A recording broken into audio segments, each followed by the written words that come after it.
worth anything close to what you think it is. Right. And I'm serious, you got to listen to what I'm getting ready to say.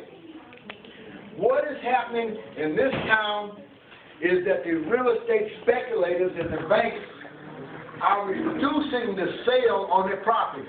You can get on the internet, you can find a nice house in Harvey that you can get for $8,000. Now let me tell you what this does to you.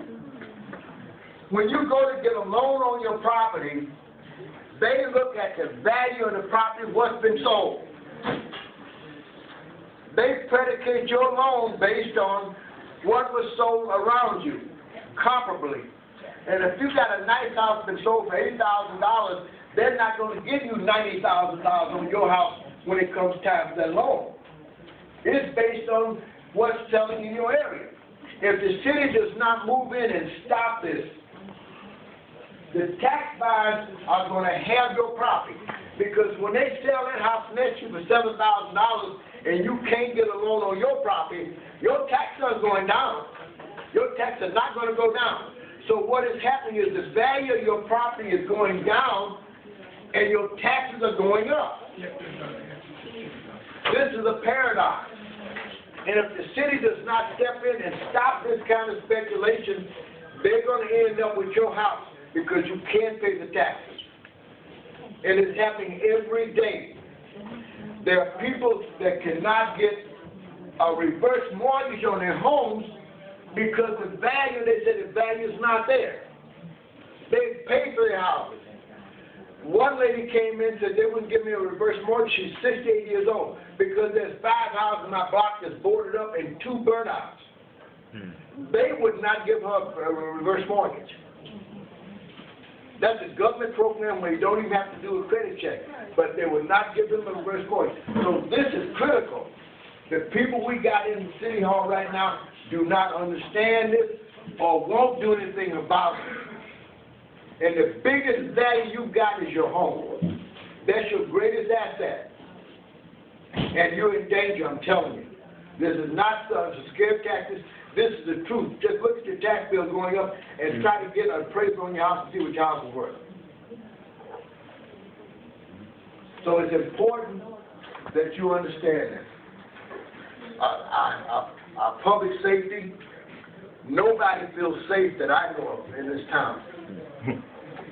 Our senior citizens, they go home at night, soon as it gets dark, lock their doors, watch TV, and turn the streets over to the gangbangers. Lock the doors and go to them. This is not acceptable. And I'm running for mayor. I'm not running against anybody. And if we have to make a change in this town, and we have to make it as fast, because if you look at the way the first thing they tell you when you go up to the street department and you can't get through the street, we don't have the people, we don't have the equipment. They say that all the time. They tell you that. We don't have the manpower and we don't have the equipment. South Holland has the equipment. Markham has the equipment. So, you know, and I'm on my way up here to this forum that they're going to have, which is a joke. It's going to be a joke because the mayor's going to come there with his suit on, his $280,000 suit. I get my suit from Sears. But sometimes I catch some sales for a penny. We don't need a show horse, we need a workhorse in this town. That's right. And so this is what you get. You're going to get a person who knows how to get things done. One of these Twitters or Witters or whatever you call them, they Twitter, well, Chuck Gibbons doesn't have a high school or college education. I went to college. I went to Northwestern University, and I took a course in traffic control. I was the superintendent of shipping at U.S. Shipping Company for 4 years. U.S. Shipping Company was the largest company in the building industry. I was responsible for sending carloads of material, truckloads to different destinations, and you have to know how to get it there. You have to know what carrier to use, who has the cheapest rates. You have to know the route to route it. I did that at U.S. Shipping Company. I was the first black salaried employee in that plant. It had 700 employees. 80 of them work for me in the shipping department. I went to Herzl Community College, which is now Malcolm X, for a year. I went to University of Illinois for almost a year. I signed a baseball contract, and I didn't finish that year there. I didn't take my final exam, but I was playing baseball. Who cared about final exams? I have a history of getting things done and working. In 1967, when the war broke out between Israel and the Arabs, I was in the Gulf of Aqaba trying to get a ship unloaded because I'm general manager of Test Lab Corporation. We sold equipment for testing soils, asphalt, and concrete. I landed in Cyprus 2 hours before the war started. I've been to almost every continent in this country as general manager of Test Lab. I was there for 5 years. In the city of Harvey, in 1994, we resurfaced 1/3 of the streets in the city of Harvey with an innovative plan that I put together. We mortgaged our motor fuel tax. It had not been done on this kind of basis before, but they allowed us to mortgage the motor fuel tax, and we did 1/3 of the streets in the city of Harvey in 1994. It hasn't been done since. Look at our streets now. A tank commander would be scared to go down some of our streets. In 2001, I put together a program to build a new schools. Bryant School. I put the program together out of the Illinois First Funds to get the funding for Bryant School, for Whittier, and for Holmes. I sat with the Illinois State Board of Education and the Capital Development Board and convinced them it was better to build a new Bryant than try to bring the old Bryant up to the present condition as far as health, life, safety. You know, you're supposed to have sprinklers, you're supposed to have walkways for the disabled. The American with Disabilities actually, you couldn't have that. They had second floors. If you was in a wheelchair, you couldn't get up to the second floor of Bryant. So it was to build a new school than to try to bring that school up to the present condition. That's what I did. I stepped in and convinced them that this had to be done. So all these guys that run around here talking about taking Twitter and Twitter and Facebook and all that stuff, that's fine.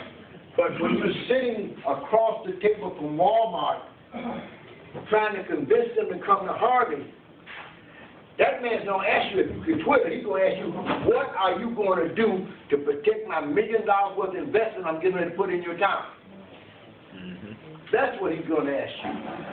And you have to have a concrete idea of what you're going to do, and you have to convince him.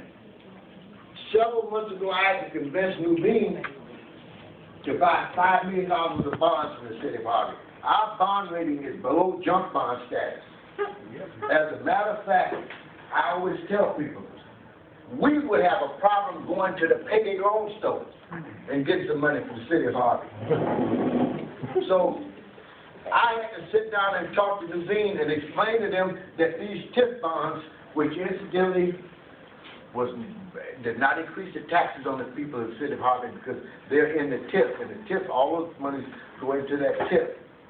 I convinced them that that was a good investment for that $5 million because the $5 million triggered a situation where the Canadian National is going to do a $150 million expansion of the NMO at 167th and Center. But we had to show them that we were working on the infrastructure to help them so that the trucks could get to their NMO. 167th Street had to be widened. So what I did is we were able to do the engineering work, and the state of Illinois has given us $5 million to fix that street up so that the NMO can expand. But you can't do that by Twitter. You got to sit there and explain to them. I had to talk to Ripley, who's the head of DCO, and explain to him why we needed that money. This is what you need in Harvey. You need somebody who can get things done. Yeah. You don't need somebody who looks good and talks good and all that. It's work. And nobody can ever say, I can get things done. And that's what I'm doing. And I'm doing this as a labor of love. I'm 74 years old. I got 2 pitchers, and I love to play golf. That's what I plan on doing. I am not planning on running for Alderman again. I want to play golf. But when I look at the city of Harvey and I see what's going on, and I talk to people every day that are about to lose their homes or stuff like that, and I said it's a no-brainer. I'm going to run for mayor because I know I can change things. But you got to get out and tell your neighbors to vote. You got to vote for me. And there are people that are scared. And this is what really bothers me. In 1962, I took a year off from work. I joined the Congress of Racial Equality. I rode buses. I sat in encounters for public accommodations. I helped register people in Georgia and Alabama. I got beat up several times. I got arrested. I took a year off from work because these were the things that had to be done at the time. When I came to Harvey here, I had all my businesses. The other black people that had money was afraid of Jim Haynes. They would not stand up against him. I did. I put my business on the line. I stood up, and I used to know almost every apartment building in Harvey. But I stood up, and I did not allow him to intimidate me. I supported the black people in Harvey, Damon Rocket, David Johnson. I supported them. Now here we are, a 180-degree turn. Haynes did everything he could against me. I was the county sheriff at the time, and I had these businesses, sent letters saying that I was part of the mafia, that my wife was the daughter of one of the mafia guys, all kinds of stuff against me. And now, if we're at a 180-degree turn, we got black people that I put in office trying to do the same thing the white man did to me. It's changed. This is ridiculous. I did not spend the whole year of my life trying to empower black people to have the same people that I now put in position doing the things that the man was doing in the beginning. And we have to understand that. The people that we have in power now are not the people that I did this work for. I got cheated. I did not work for what we got. I did not work for people who was not going to look out for our people. And I feel cheated. I need you to get out here, knock on doors, and tell people, let's make a change. Thank you.